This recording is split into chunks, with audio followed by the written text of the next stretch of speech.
እኔ ሚሽነሪ ብሆን የምችል የሚሽንን አገልግሎት ማገልገል የምችል አይመስለኝም ነበር።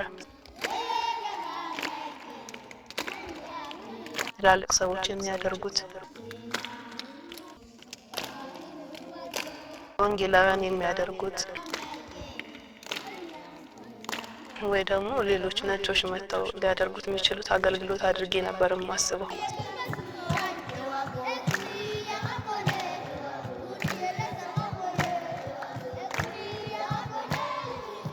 ሆኔ ሁሉ ነገር ነው የታወቀው። ያለኝን ፕላኖች ሁሉ ትቼ ሙሉ ጊዜ አገልጋይ ለመሆን ነው ወስኜ ሄድኩት ማለት ነው። ወስና እርግፍ አርጋ ትታት ሄዳለች የሚል ሀሳብ አልነበራቸው። መልቀቅ ያስገባኝ ኤክስፔክት አላደረጉም። እና መጣሽ ምንድነው ምናምን አሉ። አይ እኔ ከዚህ በኋላ ማገልገል ፈልጋለሁ አልኳቸው። አብደሻላ የምንነት አለ። ከዛ ወይው ለነገር አስነክቶሽ መጣሽ ነው እንጂ የሰላም አይደለም ማለት ሄድሽ ከኔ ጋር ያለሽ ግንኙነት ያቆማል አለኝ። ሄዳለሁ ካልሽ እግዚአብሔር ራሱ ይቻልሽ በቃ። ለልጅ ላይ ጓደኛዬ ደወለችልኝና ብር አለሽ ግን አለችኝ። ምንም ብር የለኝም አልኳት። ለመንቀሳቀስ ሁላ እስከሚከብደኝ ድረስ ይሆን ነበር መጀመሪያ ላይ ማለት ነው። ቦታው በጣም ሪስኪ ነው። እኔ ብቻዬን ነው ይሄድኩት። በዛ ሰዓት አላገባውም። ለሴት ልጅ ከባድ ነው። ማንም ሰው ፈቃደኛ ሊሆን አልቻለም። ያገለገልኩኝ የነበርኩበት ቦታም ያሉ ሰዎች ቤተሰብም ጓደኞቼም ፈቃደኛ ሊሆኑ አልቻሉም። ደግሞ አካባቢው ላይ እኔ የለመድኩት አይነት ባህል አይደለም። እውነታቸውን ይሁን እንዴ ብዬ ዝም ብዬ በውስጤ እያሰብኩኝ አልችልም ይሁን ብዬ እያሰብኩኝ እንዴ ሰው ለሀገርም ሄዶ ውትድርና ገብቶ ሰልጥኖ ነፍሱን ይሰጣል ይሞታል። ለጌታ ታዲያኒስ ብሞትስ ምን ችግር አለ? በቃ ሁሉም ሰው በቃ ሪስኩን አንወስድም አለኝ ማለት ነው። ትግል ውስጥ ቆየሁኝ ለ15 ቀን የቆየሁት። ከዛ ከወጣሁኝ በኋላ ወደ ቤት ከተመለስኩኝ በኋላ ማለት ነው ስለነበረ እግዚአብሔር አንድ ነገር ተናገረኝ። በቃ ይሄን አገልግሎት ስታገለጊ በብር አይደለም ባለሽ እውቀት አይደለም። እውቀት አስፈላጊ ነው፣ ብር አስፈላጊ ነው፣ ስትራቴጂ አስፈላጊ ነው። ግን እነኚህ ነገሮች አይደለም የሚሰሩት። በዋናነት የእግዚአብሔር አብሮነት ነው ስራው። መርከበት አንዴ ተናውጦ ጸጥ ያለ ቦታ ላይ ረፍት አግኝቶ ሲሄድ የሚሰማው አይነት ስሜት ነው የተሰማኝ ማለት ነው።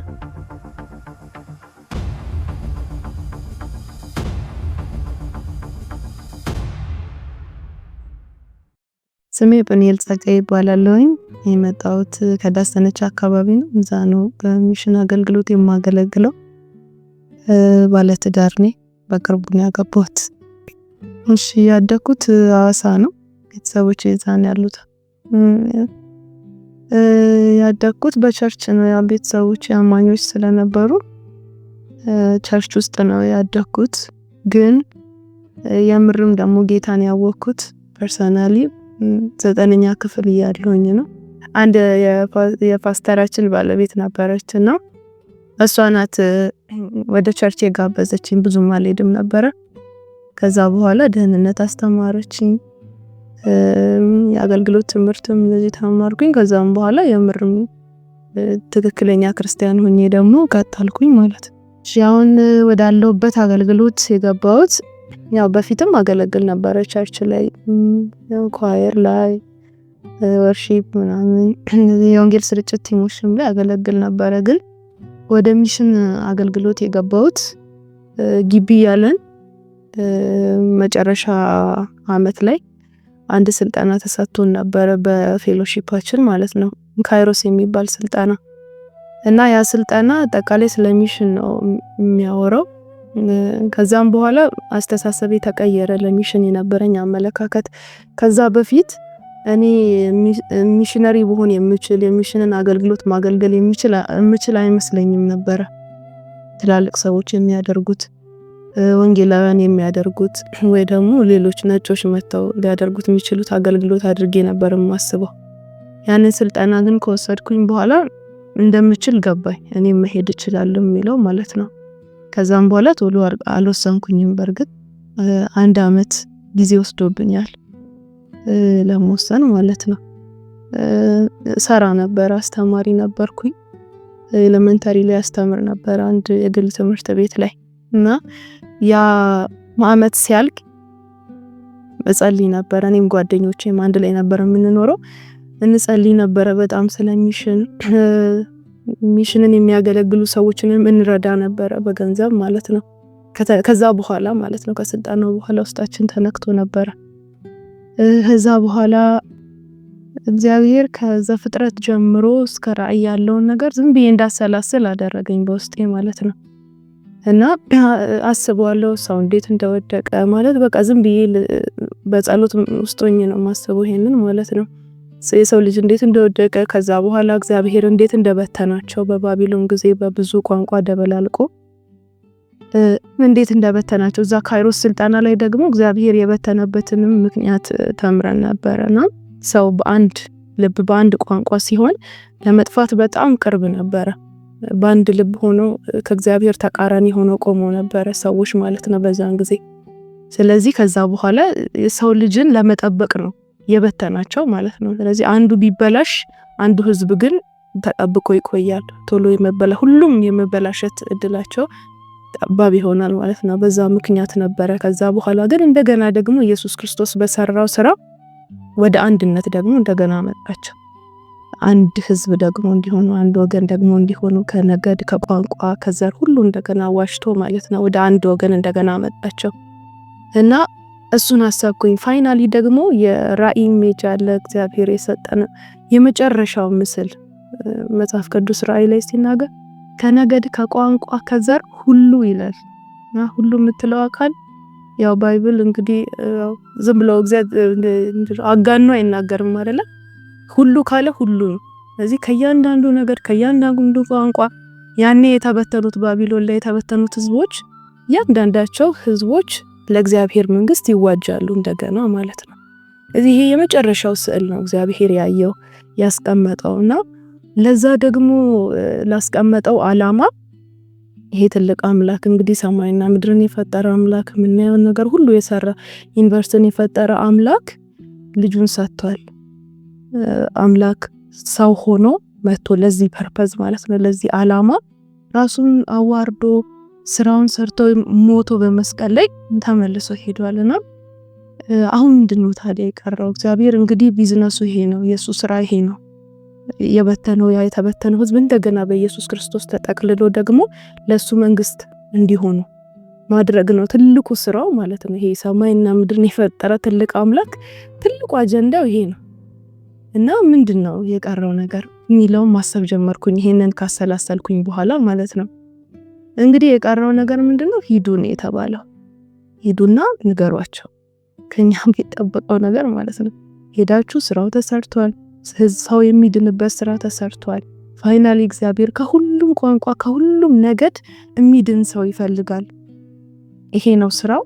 ሄዳችሁ ደግሞ ንገሯቸው። ነግረንም የኛ ስራ አይደለም ማምጣት፣ እግዚአብሔር ራሱ ነው በእነሱ ውስጥ ስራው የሚሰራው ማለት ነውና ከኛ የሚጠበቀው መሄድ መንገር። አሰብኩኝ ኦኬ ከኔ የሚጠበቀው ያ ነው። እሺ እንግዲህ ከሁሉም ቋንቋ ከሁሉም ነገድ ሰዎች ይሰማሉ ይድናሉ ተብሏል። ምን ያህል ሰዎች ናቸው ያልሰሙት? ምን ያህል ቋንቋ ያላቸው ሰው ምን ያህል ነገድ ነው ምን ያህል ህዝብ ነው ያልሰሙት ብዬ ሰርች አደረኩኝ ማለት ነው። ያኔም በርግጥ ካይሮስ ስልጣናው ላይ አይተናል ምን ያህል ህዝብ ኦልሞስት ከግማሽ በላይ ገና ያልሰማ ነው ገና ያልሰማ ማለት ነው። ስለዚህ ገና ነው ማለት ነው። መጽሐፍ ቅዱስ ማቴዎስ ላይ ሲናገር መጨረሻው የሚሆነው ወንጌል በዓለም ሁሉ ሲናገር ነው ይላል። በዓለም ሁሉ ሲሰበክ ነው ይላል። ያ ማለት ሁሉም ቋንቋ ሁሉም ነገድ ሁሉም ህዝብ ይሰማል ማለት ነው። ይህንን ወንጌል ኢየሱስ ክርስቶስ የሰራውን ስራ አለበለዚያ መጨረሻው አይሆንም ማለት ነው። ስለዚህ እግዚአብሔር ለዛ ስራ ነው ይጠራል። ከዛ ወዲያው ራሴን ነው በቃ ያሰብኩት እንግዲህ እግዚአብሔር አባቴ ነው ላለው እግዚአብሔር አምላኬ ነው ከሱ ውጪ ማንም የለም የህይወቴ ዋና ነው ምናምን እላለሁ። እሱ ደግሞ ትልቁ ቢዝነሱ ይሄ ነው፣ ትልቁ ስራው ይሄ ነው። ሰዎች ጋር መድረስ ነው፣ ማዳን ነው እነሱ። እኔ ምን እያሰራው ነው ብዬ ራሴን አየሁኝ ማለት ነው። ከዛ በቃ እየሰራው የነበርኳቸው ነገሮች አላማ ብዬ ያስኳቸው ነገሮች ሁሉ ቀለሉብኝ። ምንም አይገባቸውም። ራሴን ልሰጣቸው ስሜቴን፣ ሐሳቤን፣ ፍቃዴን ሰጥቼ ጉልበቴ ለድሜን ሰጥቼ ልሰራበት አይገባም። ይሄ ትልቅ አምላክ ስራው ይሄ ከሆነ ኢየሱስ ሰራተኛ መሆን አለብኝ የሚለውን ነገር ወሰንኩኝ ማለት ነው። ጠዋት ነበረው በቃ እስኪ ነጋልኝ ድረስ ቸኮልኩኝ እጄ ስራ መልቀቂያ ለማስገባት ማለት ነው። እሄዳለሁኝ ብዬ ወሰንኩኝ የዛን ቀን። ከዛ በኋላ ሄድኩኝ፣ በዛው ቀን ሄድኩኝ መልቀቂያ አስገባሁኝ ስራ ቦታ ማለት ነው። ታስገባ ኤክስፔክት አላደረጉም።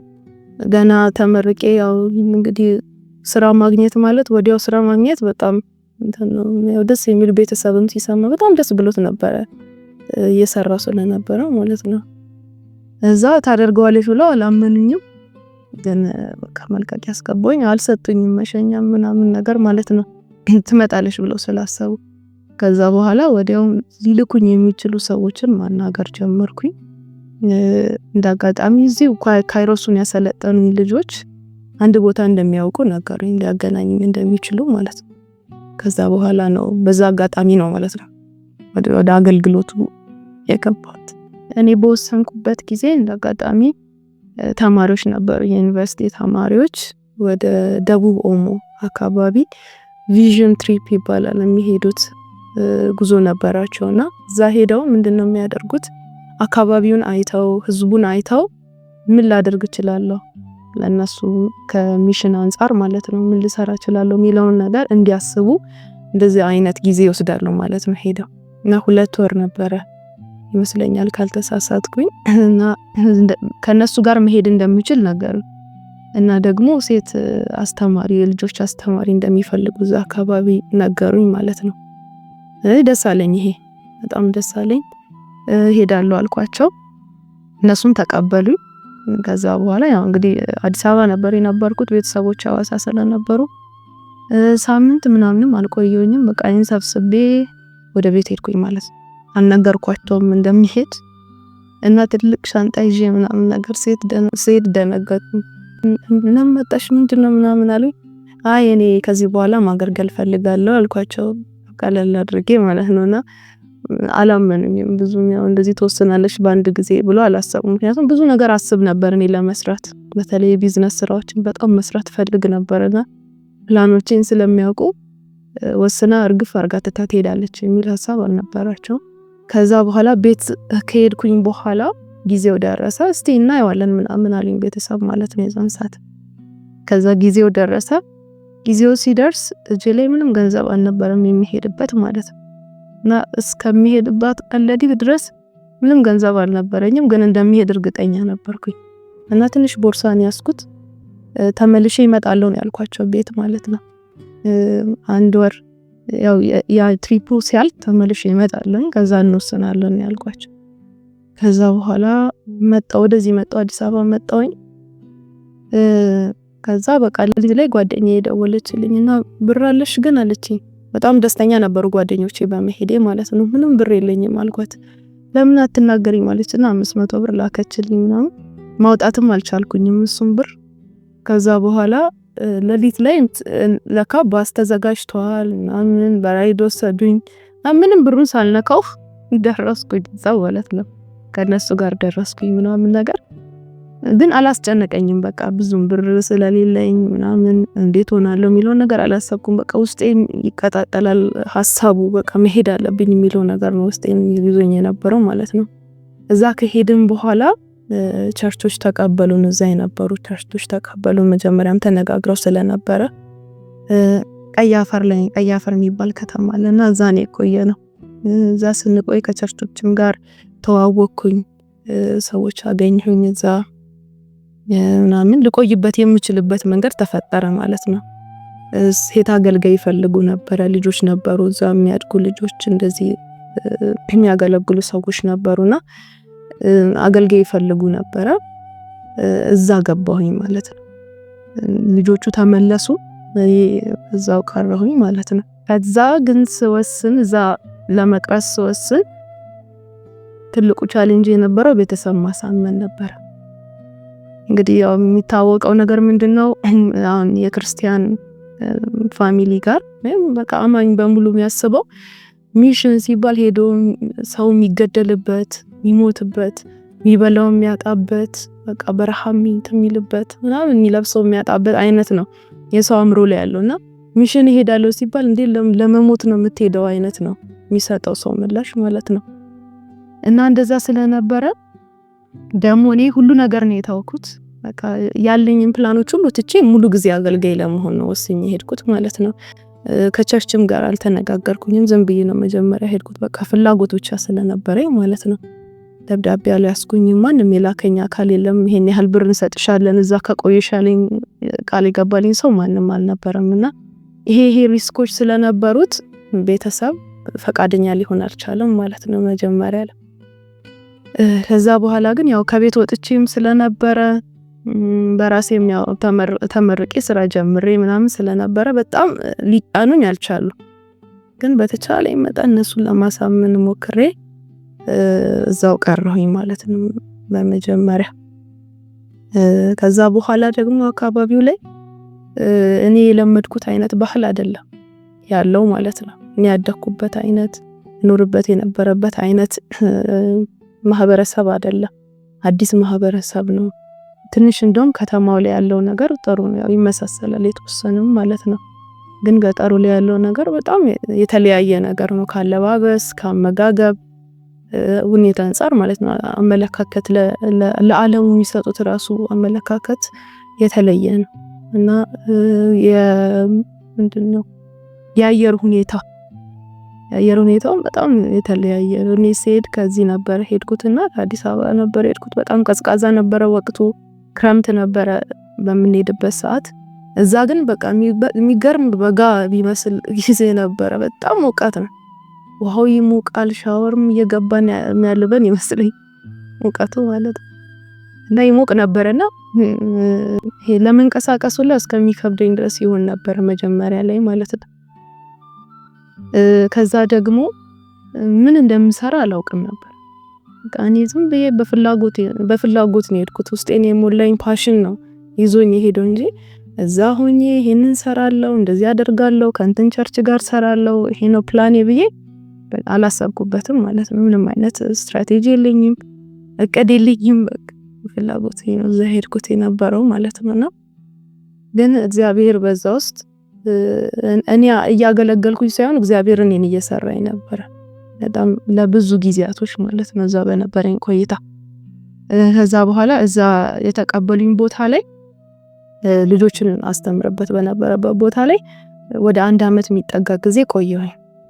ከዛ በኋላ ግን ህዝቡን ዳይሬክትሊ አላገኘውም ነበር ማለት እኔ ህዝቡ ጋር ነበር ያልተደረሰው ህዝብ የተባለበት ራሳቸው ጋር ቤት እዛው እነሱ የሚኖሩበት ቦታ ላይ ሆኜ ማገልገል ፈልግ ነበርና ያንን አላገኘሁኝም።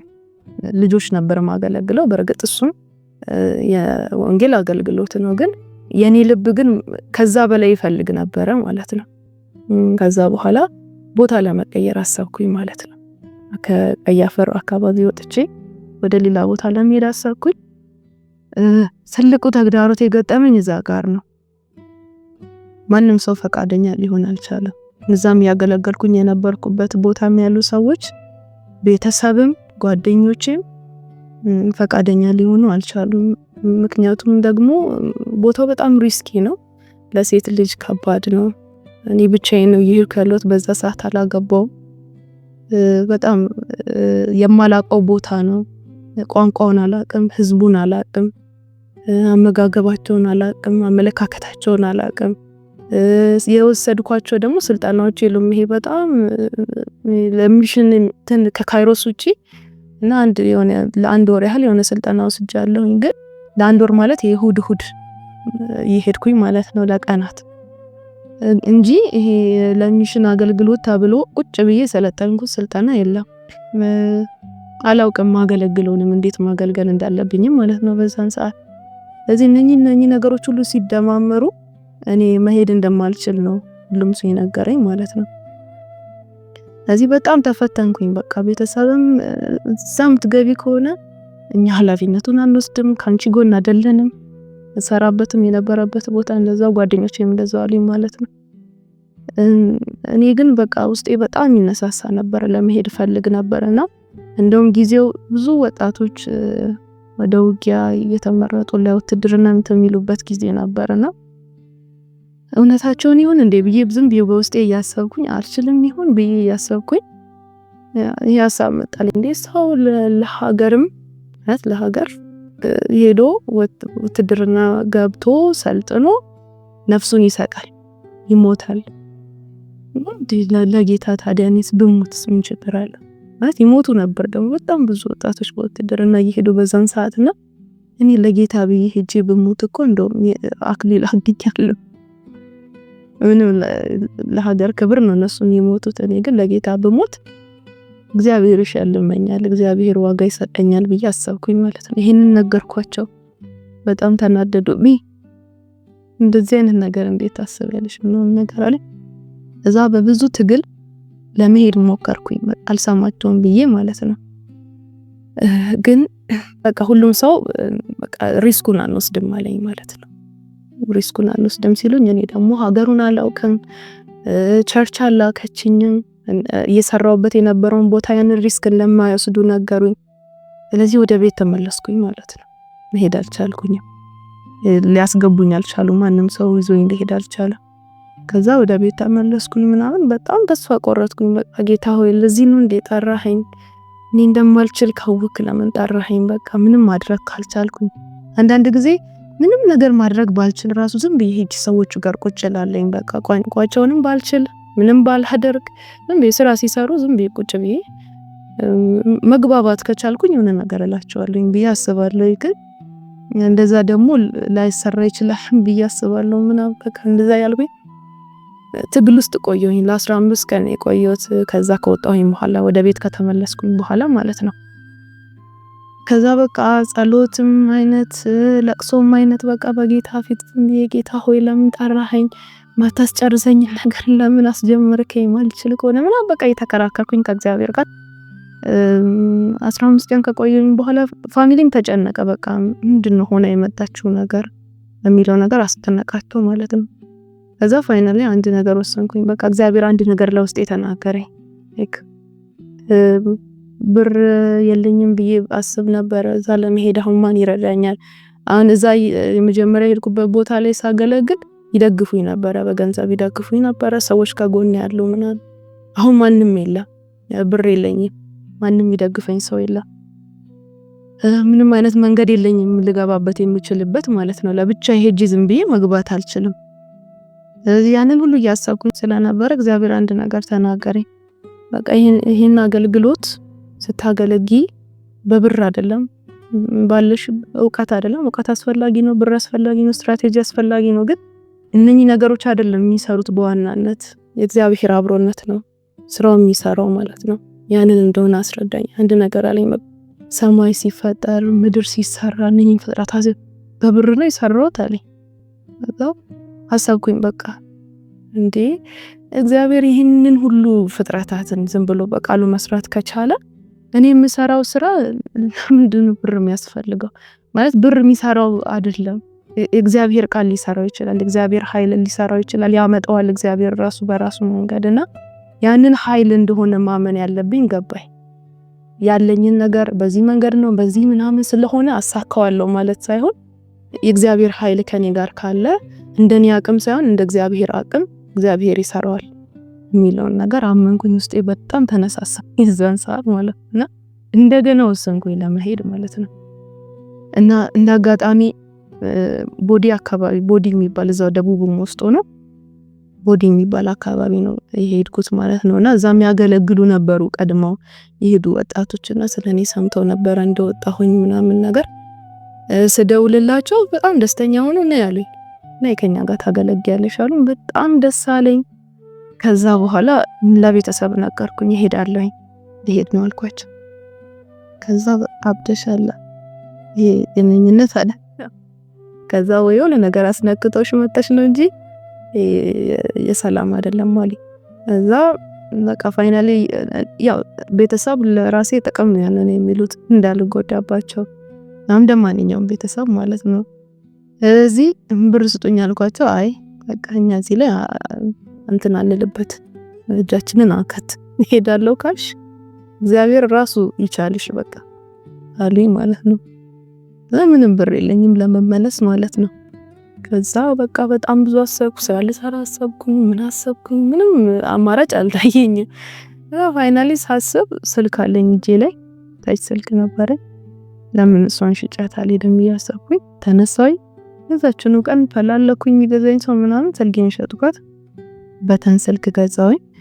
ከዛ በጠዋቱ ልሄድ ነው አልኩኝ። በቃ ቦርሳዬን አዘጋጅቼ ከዛ በቃ በጣም አዘኑብኝ ምናምን ነገር። ጠዋት ሳይሆን ማታ ላይ ነው የነገርኳቸው። ከዛ በጣም አዘኑብኝ። በቃ ፋዘርም በጣም አዘነብኝ። ሄድሽ ከኔ ጋር ያለሽ ግንኙነት ያቆማል አለኝ። ከዛ ተጨነቅኩኝ። በቃ ማታ ተጨነቅኩኝ። በውስጤ አንድ ሀሳብ መጣልኝ። እንዴ ጌታ እኮ ሰው እናቱን አባቱን ያለውን ነገር ሁሉ ካልተወ ትቶ ካልተከተለ ለኔ ሊሆን አይገባውም ብሏል። ስለዚህ ማንን ነው ማስበለጥ ያለብኝ? ጌታ ነው። ሲቀጥል ደግሞ እኔ እዚህ ብቀመጥላቸው እንደ ጌታ ማንም ሊሆንላቸው አይችልም። እግዚአብሔር አብሯቸው ቢሆን ይሻላል። እኔ አብሮ መኖር ምንም አይጠቅማቸውም ብያሰብኩኝ ማለት ነው። እና ያንን አሰብኩኝ። ስለዚህ በቃ ወሰንኩኝ ልሂድና በቃ እግዚአብሔር እነሱን ይጠብቃቸዋል፣ በኔ ቦታ እኔ ላደርግላቸው ከምችለው በላይ ሁሉ ያደርግላቸዋል የሚለውን ነገር አመንኩኝ። ከዛ በኋላ ደብዳቤ ጻፍኩላቸው። ቤተሰቦቼ እኔ በጣም ነው የምወዳችሁ፣ ግን መጽሐፍ ቅዱስ ሰው እናቱን አባቱን ያለው ነገር ሁሉ ትቶ እኔን ሊከተል ይገባዋል ብሏል ኢየሱስና ያንን ውሳኔን የወሰንኩት። ስለዚህ ወዳችኋለሁ፣ መልካም ጊዜ ይሆንላችሁ ምናምን ብዬ ከዛ በጠዋት ወንድሜን ቀሰቀስኩት። አድርሰኝ አልኩት። መናኸሪያ ደረሰኝ። በቃ ይሄንን ደብዳቤ ስጣቸው አልኩት። ከዛ አሻለኝ ሄድኩኝ ማለት ነው። በጣም ብዙ ስሜት እየተሰማኝ ነው ሄድኩት። በቃ ትክክል አልሰራሁም፣ ትክክል ነኝ ጌታ ሆይ እያልኩኝና ልክ ሶዶ ስደርስ ሐዋሳ ተነስቼ ሶዶ ስደርስ ደወሉልኝ። ያንን አንብቦ ምናምን ከዛ በቃ እኛ ላንቺ ብለን እኮ ነው እንጂ እኛ ከእግዚአብሔር ሐሳብ መጋጨት አንፈልግም፣ እንግዲህ ጌታ ካንቺ ጋር ይሆናል ምናምን በቃ እንባይ መጣ። የዛን ሰዓት እንደተቀበሉኝ ሳውቅ ማለት ነውና ከዛም በኋላ በጣም ደስ እያለኝ ሄድኩኝ ማለት ነው። የቀረኝ ጉዞ ማለት ነው ከሐዋሳ ወደ 800 ምናምን ኪሎ ሜትር ነው። በ3 ቀን ያው የተቆራረጠ ስለሆነ ምን ሄደው ማለት ነው። ጂንካ ድሬ ከዛ በኋላ ቦዲ የሚባልበት ቦታ ገባሁኝ። ከገባው በኋላ ከተማ መቀመጥ አልፈለኩም። ትንሽ ከተማ ነገር አላቸው ሀና የምትባል፣ እዛም መቀመጥ አልፈለኩም። በቃ ቀጥታ ሰው የሚኖርበት ቦታ ሄድኩኝ። እነሱ ያ ቦዲ ህዝብ የሚኖርበት ቦታ ላይና ክርስቲያኖች ነበሩ። እዛ የተወሰኑ ክርስቲያኖች የባላባት ቤት ነው እና ቤት ሰጠኝ። እዛው በቃ ኑሪ እዚህ ጋር ነበር የምናስቀምጠው፣ አንቺ ከኛ ጋር መሆን ከፈለግሽ እዚህ ኑሪ ብለው ቤት ሰጠኝ ማለት ነው። በጣም ደስ አለኝ። የዛን ቀን ማታ መርከብ በጣም ተናውጦ ጸጥ ያለ ቦታ ላይ እረፍት አግኝቶ ሲሄድ የሚሰማውን አይነት ስሜት ነው የተሰማኝ ማለት ነው። እዛም ያገለግሉ የነበሩ ልጆች ናቸው የተቀበሉኝ። እነሱን የሚያገናኙ ከቸርች ጋር ያለውን ነገር አስተካከሉልኝ። ያለ ደብዳቤ ያለ ምንድነው ሄድኩት ማለት ነው። እዛ ያለውን ነገር አስተካከሉልኝ፣ እንዳገለግል ፈቀዱልኝ ማለት ነው እዛ። እና በጣም ደስ አለኝ። ከሰዎቹ ጋር ጊዜ አሳልፍ ነበረ። ያው ቀን አይገኙም እንግዲህ አርብቶ አደሮች ስለሆኑ ከብቶቻቸውን ይዘው ይወጣሉ። ከዛም በኋላ ማታ ነው የሚመጡት። የማታ ፕሮግራም ነው ማድረግ የምንችለው። አማርኛ የሚችሉ አሉ እዛው። ከዛ ከነሱ ጋር በከማታ ላይ እግዚአብሔርን ቃል አስተምራቸዋለሁኝ። እዛን ዘምራለን፣ እንጸልያለን። እንደዚህ አይነት ፕሮግራሞችን ማድረግ ጀመርን ማለት ነውና እግዚአብሔር በዛ ውስጥ በጣም ብዙ ነገሮችን ሰራ። እዛም በዛ ቤት እኔ ያረፍኩበትን ቤት እዛ አካባቢ ያሉ ሰዎችንም በቃ በተቻለ ይመጣል።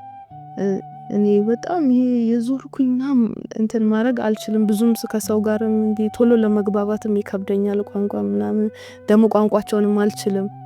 በባህሪም ዝምተኛ ነኝ ምናምንና በዛ ድካም ውስጥም ብሆን እግዚአብሔር ግን በቃ በራሱ መንገድ ብዙ ሰዎችን ወደ ራሱ ሊመጡ ያደርጋቸው ነበር። እና እዛ እንደገባው በጣም ትልቅ ቻሌንጅ የነበረብኝ ምግብ ነበር። በጣም ምግባቸው ጢላ ይባላል። ገንፎ ነው፣ ደረቅ ያለ ገንፎ ነው። ከዛ በወተት ነው የሚጠጣው፣ በእርጎ ወተት ማለት ነው። እና እኔ ደግሞ አልለመድኩኝም። እንጀራ ነው እየበላሁ የነበረው ምናምን ነገር። እንጀራ ራሱ ሳልበላ ማድር አይመስለኝም ነበር። ሌላ ነገር ራሱ መብላት ብቻ አይመስለኝም ነበርና እዛ ሲሄድ እሱ ነው ሁሉ ጠዋት ሳም እራትም ማለት ነው። ጎመን ካለ ከጎመን ጋር ይቀርባል ማለት ነውና መጀመሪያ በጣም ከበደኝ። በቃ ልለምዶ አልቻልኩምና የሆነ ሰዓት ውጪ ወጥቼ ወደ ከተማው ሄጄ እንጀራ በልቼ መጣሁ። ግን ተጸጸትኩኝ። በቃ ለምን በላሁኝ እንደዛ? እነሱን ምግብ ነው መብላት ያለብኝ። የሚለውን ነገር አሰብኩኝ ማለት ነው። ከዛም በኋላ ማታ መብላት አቃተኝ። ትንሽ በልቼ ተኛሁኝ። ጠዋት ተነሳው ትንሽ በላሁኝ ምናምንና እየራበኝ መጣ ማለት ነው ቀስ እያለ። ከዛ እየራበኝ ሲመጣ ምግቡ እየጣፈጠኝ መጣ። ወተቱ በጣም እየተለካ እንደዚህ ጣፍጣል ማለት ጀመርኩኝ። ገንፎ መብላት ጀመርኩኝ። ከዛ በቃ ለመድኩት። መጀመሪያ በጆግ ነው የሚቀርበው፣ በጣም ሙሉ ወተት ማለት ነው። በትልቅ 2 ሊትር ጆግ ነው የሚቀርበው ሙሉ ተደርጎ። እኔ 1 ኩባያውንም አልጠጣሁም ነበር መጀመሪያ አካባቢ። ከዛ እያስጨመርኩኝ ምናምን ነገር መጠጣት ጀመርኩኝ። ገንፎን እያስጨመርኩኝ መብላት ጀመርኩኝ እና ለመድኩት ማለት ነው። ከዛ ደግሞ ፍራሽ ስለሌለ ያው መሬት ላይ ምሳል እንትን ይሄ ስጋጃ ተነጥፎ ነው እንተኛውና በቃ የመጀመሪያ ጊዜ እሱም ትንሽ ከበደኝ መሬት ላይ መተኛቱ ምናምን። ከዛ ግን በቃ ለመድኩት፣ እየለመድኩት መጣ። የአየር ሁኔታው ሞቃት ነው ምናምን፣ ግን እሱንም እየለመድኩት መጣሁኝ ምናምንና አናኗራቸውን እየለመድኩኝ፣ አለባበሳቸውን እየለመድኩት ለነሱ ጋር እንጌጅ ያደረኩኝ በደንብ መጣሁኝ። ወባም ደግሞ አለ በጣም እና በቃ በጣም አሰቃይቶኝ ያውቃል ወባ። በቃ ሐኪም ቤት ምናምን ተኝቼ ማውቃለሁ ምናምን፣ ግን እሱም በቃ ሰው ስለሚኖር ይለመዳል። ለምደው ነው እነሱም እዛ ቦታ ላይ ሰርቫይቭ ያደረጉት ማለት ነውና እነኚህ ቻሌንጆች ነበሩ መጀመሪያ አካባቢ። ከዛ ግን ሞር እየለመድኩት መጣሁኝ ምናምን ነገር ማለት ነው። ከዛም በኋላ እግዚአብሔር ብዙ ስራዎችን መስራት ጀመረ። እኔ ማረሳው አንድ አጋጣሚ፣ እኔ ያው ቋንቋቸውን አልችልም፣ ግን ብዬ ሞክራለሁኝ። ሰላምታ እንዴት ናችሁ ምናምን፣ እንዴት አደራችሁ፣ ምግብ እንብላ ምናምን፣ እንደዚህ እና ሂድ ምናምን፣ እንደዚህ አንጣካ፣ እንደዚህ ነው የምችለው እንጂ አሁን ለስብከት የሚሆን አልችልም። እና አንድ ሴት ነበረች ሰፈር ውስጥ ማለት ነውና ሁሌ ስታልፍ ልጆቿን ይዛ ስታልፍ ታሳዝነኛለች በጣም። በቃ ያታለሁኝና ጠየኳቸው፣ እቺ ሴት ማናት እና የሚለው ነገር ጠየኳቸው። ነገሩኝ፣ እንደዚህ ናት፣ ባሏ ሞቶባታል፣ 3 ልጆች አሏት እና እሷን ብቻዋን ነው የምታሳድገው አለኝ። እዛ እግዚአብሔር ያለ ምክንያት ወደ ውስጥ ያላመጣት የሚለው ነገር አሰብኩኝና እሱን ደግሞ ሲነግሩኝ ወደ ከተማ ሄጄ ቸርች ላይ ለልጆች የመጣ እቃዎች ነበሩና ልብስ ምናምን ወሰድኩኝ። ከዛ ዱቄት ገዛሁላት ምናምን፣ ቤት የምትበላው ነገር ጎመን ምናምን ይዤ ሄድኩኝ። ቤቷ ሲሄድ እንግዲህ ምንም መግባባት አንችልም አለ። ሰላም አልኳት፣ ሰላም አለችኝ። እንዴት ነሽ አልኳት፣ ነገረችኝ። ከዛ ውጭ አልችልም። ከዛ ሰጧት፣ ተቀበለችኝ። ቁጭ አልኩኝ። ከዛ አሰብኩኝ፣ ጌታ ሆይ በምን ቋንቋ ልንገራት፣ በምን ላስረዳት ምናምን ያልኩኝ። በቃ እሷ ራሷ ዱቄቱን ወሰደች፣ ጉድ ማለት ጀመረች። ገንፎ ሰራችልኝ፣ ጎመን ሰራች፣ አመጣች ብያለችኝ። እሺ አልኩኝ፣ በላሁኝ ምናምን። ከዛ በቃ መጨረሻ ላይ በቃ ያለው ምናምን ነገር አልኳት፣ ምልክት ማለት ነው። ከዛ እሺ አለች። ከዛ በቃ ተነሳሁኝ፣ ጸለይኩላት፣ በጣም ጸለይኩላት ምናምን ነገር ደስ አላት። እሷም አሜን ያው ታያለች እንዴ አሜን ምናምን ሲባልና አሜን ምናምን ያለች ተናለችኝ። ከዛ እንዳጋጣሚ አንድ አማርኛ ትንሽ የሚችል ልጅ መጣ ማለት ነው ወደዛ። ከዛ ጠራትና ማታ ፕሮግራም ነይ በላት አልኩት፣ ቤቱ ማሳየዋት። ከዛ እሺ አለች። ከዛ መጣሁኝ ወደ ቤት። ሁሌ እንግዲህ ፕሮግራም እናደርጋለን፣ ክሎታለን፣ እናመልካለን፣ በቋንቋቸው ይዘምራሉ እነሱ። ከዛ በኋላ እነሱ ናቸው የሚያጸልዩት የሚያዘምሩት፣ እኔ በትርጉም ቃል አስተምራቸዋለሁኝ ምናምን ማለት ነው። ከዛ ያንን ፕሮግራም ስንጀምር መጣች፣ ህፃን ልጇን ተሸክመው መጣች። በጣም ደስ አለኝ በቃ። ከዛ መጣች ምናምን ነገር ቃል ተካፈለች። ነገም ነው ያልኳት፣ እሺ አለችኝ። ከዛ በሚቀጥለውም ቀን መጣች። በቃ በጣም ደስ አለኝ። ኢንጌጅ ማድረግ ጀመረች ማለት ነው። እኔም እየሄድኩኝ መጠየቅ ጀመርኩኝ ምናምን። ከዛ አንድ ቀን ፕሮግራማችንን ስንጨርስ ጸልይ ያልኳት፣ እስቲ አጠቃላይ ዝም ብለሽ ጸልይ ያልኳት። ከዛ ያው በትርጉም ነው። ከዛ አይ አልችልም ማለት፣ ዝም ብለሽ ሞክሪ ችግር የለውም እኔ አልችልም ማለት። ከዛ ባላባቱ ነበረ እዛውና እሱ ተቆጣት። እንዴ ጸልይ ከተባለ ጸልይ በቃ ምናምን ነገር አለ። እሺ አለችና ቆመች። 3 ቃል ነው ያለችው፣ እንዳለችም አልሰማሁም። ከዛ አሜን አሜን ብለን አበረታታናት። እዛ ቁጭ አለች፣ ወደ ቤቷ ሄደች። ከዛ በኋላ ይመስለኛል እሷ ቤቷ እየጸለየች ነው ለካ የተለማመደች ነው ምናምን መሰለኝ። ከዛ በሌላ ቀን እንዴ የዞርን ነው ፕሮግራም እናደርገውና ሌላ ቤት ደግሞ እንደዚህ ፕሮግራም ስናደርግ መጨረሻ ላይ ጸልይ ብለው ሰጧት። ከዛ በቃ ተቀየረችብን። እንዴ የት ለምዳ ነው ያልኩት። ጸሎት በልሳን ትናገራለች፣ ትጸልያለች፣ ትጮኻለች፣ ሃሌሉያ ትላለች። አሁን ቲቪ ላይ አይታ ነው እንዳል ቲቪ የለም እዛ አክሰሱ የላትም። ይሄንን ነገር አይታ ለማስመሰል የምትሞክርበት ማለት ነው። እዛ በቃ በቤቷ እየጸለየች መንፈስ ቅዱስ ተሞልታለች። እግዚአብሔር አግኝቷታል። ከዛ በቃ እኔ መጸለይ አልቻልኩም። በቃ ዝም ብዬ ያየሁት እያለቀስኩኝ ረጅም ሰዓት ነው የጸለየችው እና ሰይጣን የተቃወመች እያለች በቃ በጣም ጸለየች። በጣም ደስ አለኝ። በቃ በጣም ደስ አለኝ ማለት እንግዲህ ምንም አድርጌላት አይደለም እግዚአብሔር ራሱን ያገኛትና ግን በቃ ሄጄ ስላገኘኋት በጣም ደስ አለኝ። እግዚአብሔር ስለነካት በጣም ደስ አለኝ። ከዛ በኋላ ወንጌላውያን ነበሩ፣ እነሱ አስተማሯት፣ አስጠመቋት። ከዛ በኋላ በቃ ያው ታገለግላለች ይመስለኛል እስካሁን። ያው ከዛ ስለወጣሁኝ አሁን በደንብ አላውቅም ያለችበትን ሁኔታ። ግን እሷ በቃ በጣም ደስ የሚለኝ ቆይታዬ እሷን ሳያህ ነው። ግን በዛ ውስጥ ቦዲ በነበርኩበት ሁኔታ አንድ ትልቅ የተማርኩት ነገር እንዳልኩሽ ሳፖርት አልነበረኝ። ማንም ሰው ሁሉም ሰው ትውት ነው ያደረገኝ።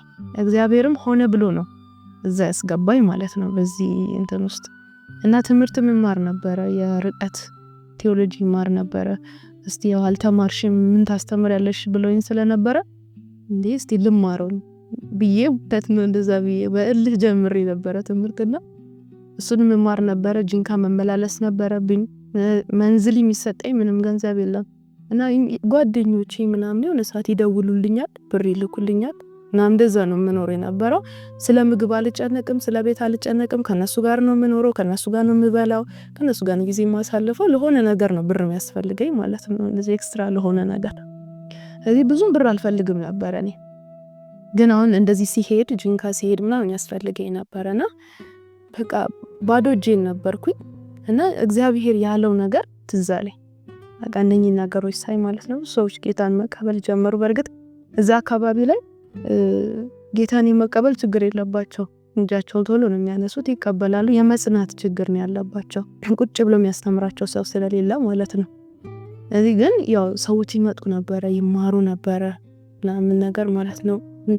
እና በዚህ ውስጥ እግዚአብሔር በብር ማለት በጣም ብዙ ብር ሰው ስላለው እንደማይሰራ የወንጌል ስራ አስተማሪ።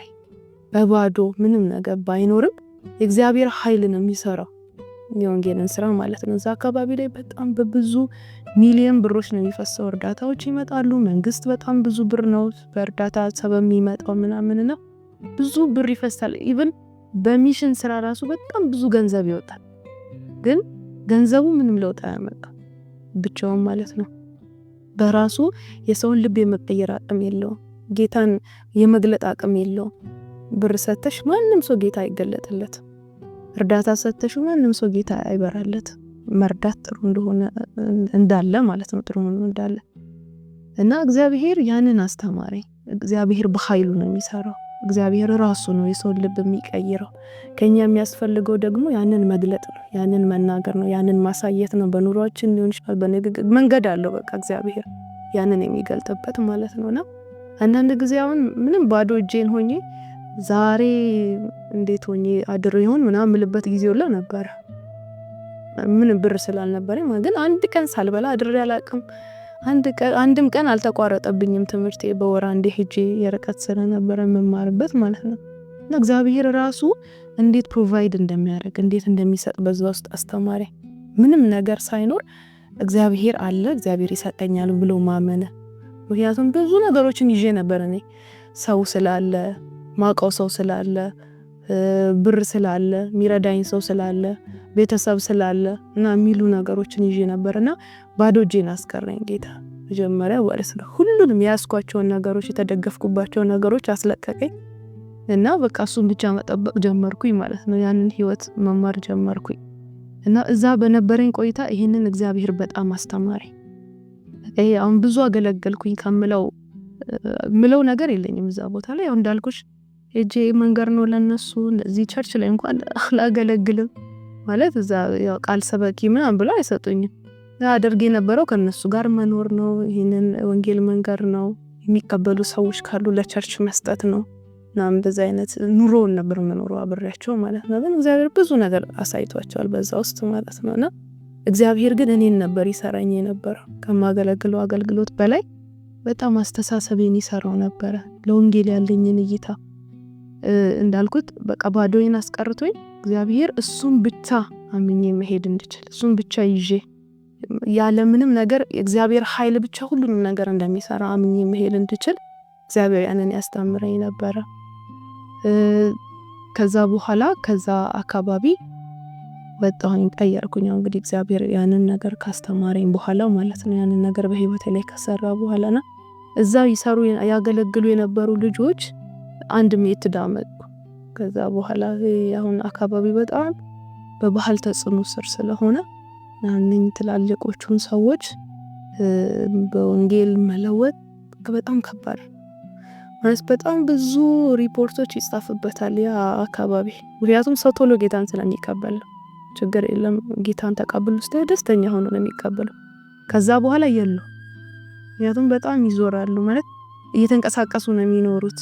አርብቶ አደሮች ስለሆነ አሁን ከብታቸው እዚህ ጋር ሳር ካገኘ ይበላል፣ ከሌለ ሙቭ ነው የሚያደርጉት አብረው ማለት ነው። ሌላ ቦታ ላይ ነው ሄደው የሚኖሩት። ወይንነኝ አይነት ተግዳሮቶች ስላሉባቸው ጸንተው አንድ ቦታ ላይ ቁጭ ብለው እግዚአብሔርን ቃል ለመማር ህይወታቸውን ለመቀየር አይችሉም። ነው ስቲል አሁን ወንጌል ከገባ ወደ 50 ምናምን ወደ 60 የሚጠጋ አመት ነው ደቡብ ኦሞ ላይ ማለት ነው።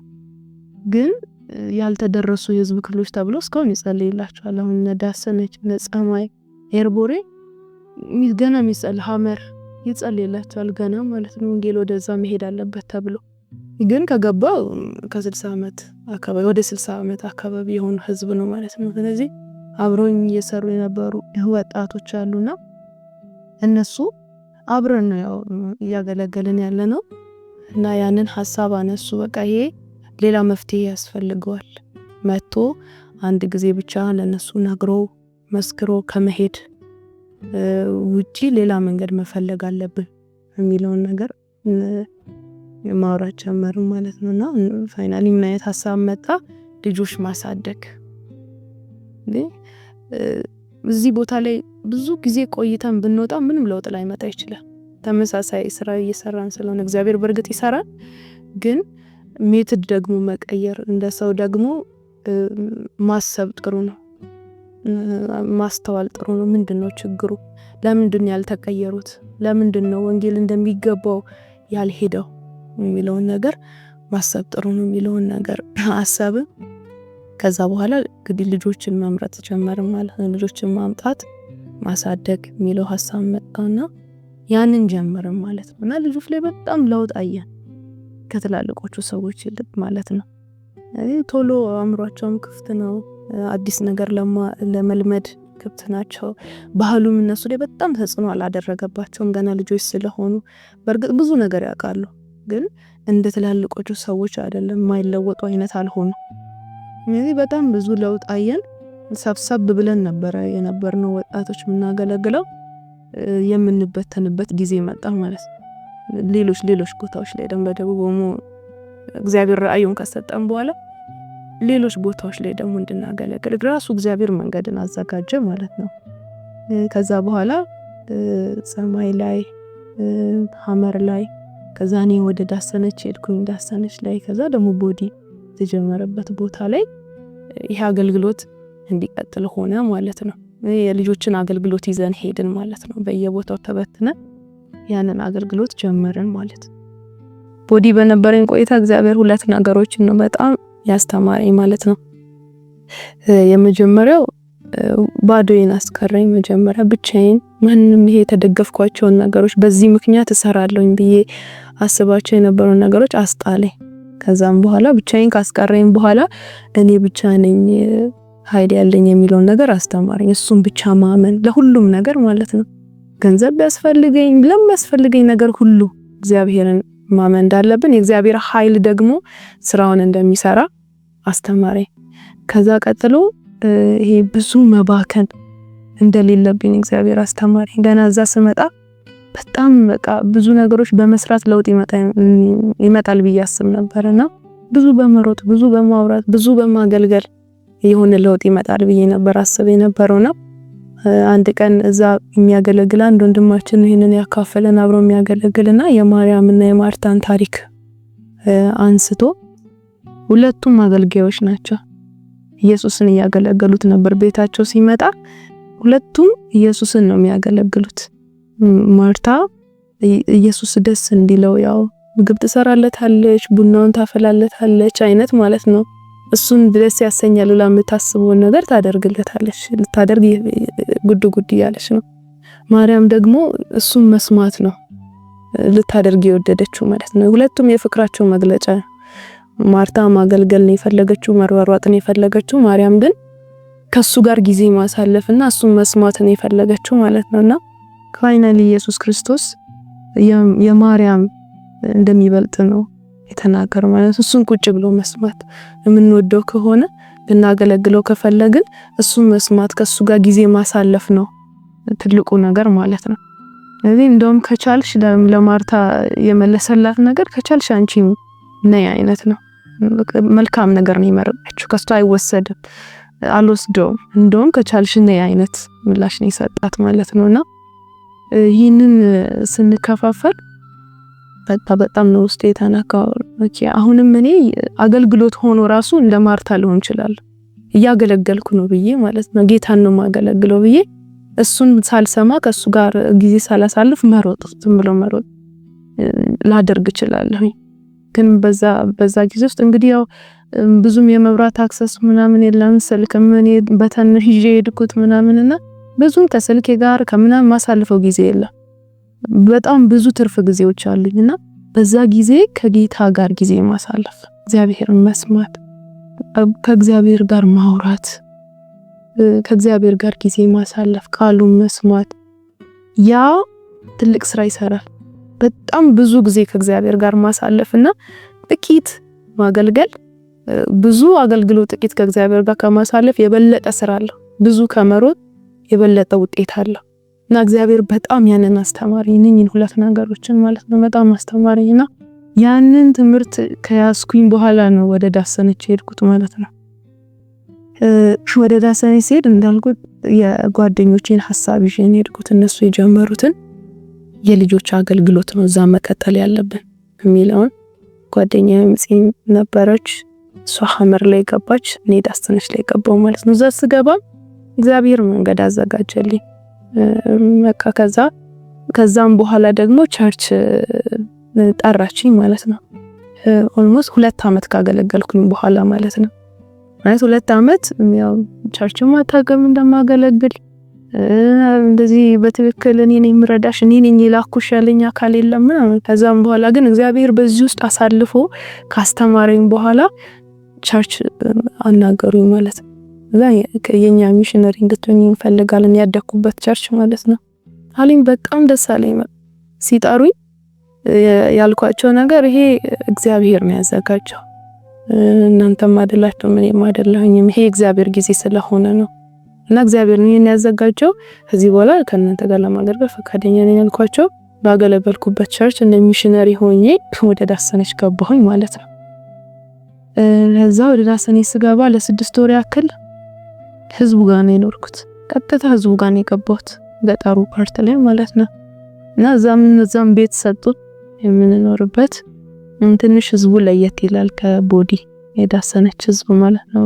ተቀባዮች ናቸው ምናምን፣ ተጫዋቾች ናቸው ምናምን። ግን ቶሎ ተቀብለው ያንን ወንጌሉን ተቀብለው መኖር በጣም ነው የሚከብዳቸው። በጣም ነው ቻሌንጅ የሚያደርጋቸው።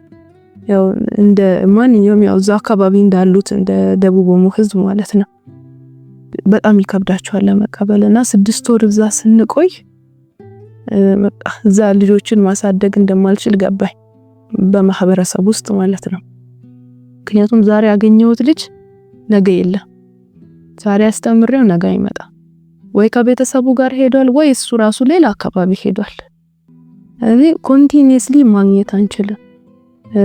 ከዛ በኋላ ደግሞ ማታ ጭፈራላቸው፣ የራሳቸው ፕሮግራሞች አሏቸው። ከጸሎት እንደወጡ ካስተማርናቸው በኋላ ጭፈራ ቦታ ይሄዳሉ። ሌላም ደግሞ ልምምድ ውስጥ ይገባሉና ራሳቸውን መገደብ ይከብዳቸዋል። እዛ አካባቢ ውስጥ ሆነው ቤተሰቦቻቸው ከትምህርት ቦታ አውጥቷቸው መንፈሳዊ ትምህርት ያስተማራቸው ነው ብለው ምንም ኬር አይሰጡትም መማራቸውን ማለት ነውና ይልኳቸዋል። ከብት ጠብቁ ይሏቸዋል ምናምንና ለውጥ አላገኘንባቸውም ቶሎ ማለት ነው። ከበደን ያንን ማድረግ። ከዛ በኋላ የወሰንኩት ነገር ምንድነው ወደ ከተማ መውጣት አለብኝ፣ ልጆችን ይዤ ወደ ከተማ መውጣት አለብኝ የሚለውን ነገር ወሰንኩኝ። ከዛ በኋላ የተወሰኑ ልጆችን መረጥን። አንድም ልጅ ነበር ከኔ ጋር የሚያገለግል የነበረ። ከዛ በኋላ 15 ልጆችን መርጠን ወደ ከተማ ይዘናቸው መጣን ማለት ነው። የዛን ዛለ በጣም ቻሌንጅ የሆነብን ነገር ልጆችን ይዘን ስንመጣ ጌታን አምነን ነው እንግዲህ በቃ ከቦዲ ተምሬ የመጣሁት ነገር ምንድነው ምንም ነገር ባይኖር ጌታ ማመን አለብኝ የሚለውን ነገር ነውና እኔ በሱ እንትን ውስጥ ነኝ ያለሁት። እግዚአብሔር የሚያስፈልጋቸውን ነገር ያመጣል። እኔ ማሰብ ያለብኝ እነኚህ ልጆች እንዴት ነው በመንፈሳዊ ህይወት የሚያድጉት? ምክንያቱም የጎደላቸው እሱ ነው። አካባቢው ላይ የክርስቲያን ባህል ነው የሌለው፣ ክርስቲያናዊ ባህል ይዞ ማደግ ነው የሌለው፣ ትክክለኛ ኢየሱስ ደቀ መዝሙር መሆን ነው የሌለው። እዚህ ያንን እንዴት ነው የምናመጣው? ያ ህይወት እንዴት ነው እነሱ ላይ የሚመጣው የሚለው ነው ትልቁ ጥያቄያችን ማለት ነው። እንጂ ምንድነው የሚበሉት፣ ምንድነው የሚጠጡት፣ ምንድነው የሚለብሱት፣ ያው እንደ ሰው ሲታይ እሱ ነው ትልቁ መጀመሪያ የሚመጣው እንትን ማለት ነው። እሱ እኔ ጋር አያስጨንቀኝም ነበር፣ ግን ቸርች ያስጨንቃት ነው። አብረው የሚያገለግሉ ሰዎች ያስጨንቃቸው ነበር። ስለዚህ በጣም ቻሌንጅ አድርጎኝ ማለት ነፍስ ያለው ነገር ነው ይዘሽ የምትመጪው። ህይወት ያላቸው ልጆች ናቸው። ቢሞቱ ቢራቡ ቢያቅትሽ ማሳደግ ምንድነው የምናደርገው? እኛ ነን ተጠያቂዎች፣ በእኛ ስር ነው ያለሽው። ስለዚህ ይሄ ነገር አይሆንም ማለት በቃ በጣም ቻሌንጅ አደረጉኝ። ይሄም ተስፋ ወደ መቁረጡ መጣሁኝ። ምክንያቱም ቸርች ስር ነኝ ያለሁት፣ መስማት አለብኝ ቸርች የምትለኝ ነገር ነው። ግን በጣም መጸለይ ጀመርኩኝ። በቃ ጌታዊ ሐሳብ ከሆነ የሚሆንበትን መንገድ ፍቃድ የሚለውን ነገር ከአንድ ሰው ጋር ስናወራ ምንድነው በዛ የእንትን ሰሞን የሚያገለግሉ ሰዎች አሉ እዛ አካባቢ እንደዚህ በልጆች ላይ ማለት ነው። እና እነሱ ሲያገለግሉ አስቀድመው የአንድ አመት ሪዘርቭ ዝም ብለው የሚቀመጥ 5 ሚሊዮን ብር ያስቀምጡና ከዛም በኋላ ነው ኮንቲኒየስሊ የወር ድጋፉ የሚያደርጉላቸው ማለት ነው። የእርዳታ እንትን ነው፣ መንፈሳዊ ድርጅት ነው። ስለዚህ እነሱ እኮ እንደዚህ አድርገው ነው መንፈሳዊ ድርጅትም ቢሆኑ ለአንድ አመት ዝም ብለው ሪዘርቭ 5 ሚሊዮን ብር አስቀምጠው ነው። አንቺ ስንት ብር ኖሮሽ ነው ይሄን ነገር ጀምራለሁ የምትይው ልጆች ያመጣሽው አለ። እነሱ ለመናገር በዛ ሰዓት ባንኬ ውስጥ ያው እንዳጋጣሚ እንዲገጥም ነው መሰለኝ 5000 ነው ያለው ባንኬ ውስጥ ለችውር ማለት ነው። ከዛ ይሄን ያህል ብር ነው ያለኝ አልኩት። ግን አልኩት እኔ ብሩ የለኝም፣ 5 ሚሊዮን ብሩ የለኝም። ግን ቢኖረኝም እኔ እግዚአብሔርን ነው እንጂ ማምነው ያንን 5 ሚሊዮን ብር አላምነው፣ ለውጥ አያመጣም እሱ እግዚአብሔር ከኔ ጋር አልኩት። በኔ ላንቺ አልገባሽም ምናምን አለኝ። እሺ አልኩት። በቃ ታውኳቸው፣ ሁሉንም ሰው ታውኩኝና ጸሎት ጀመርኩኝ።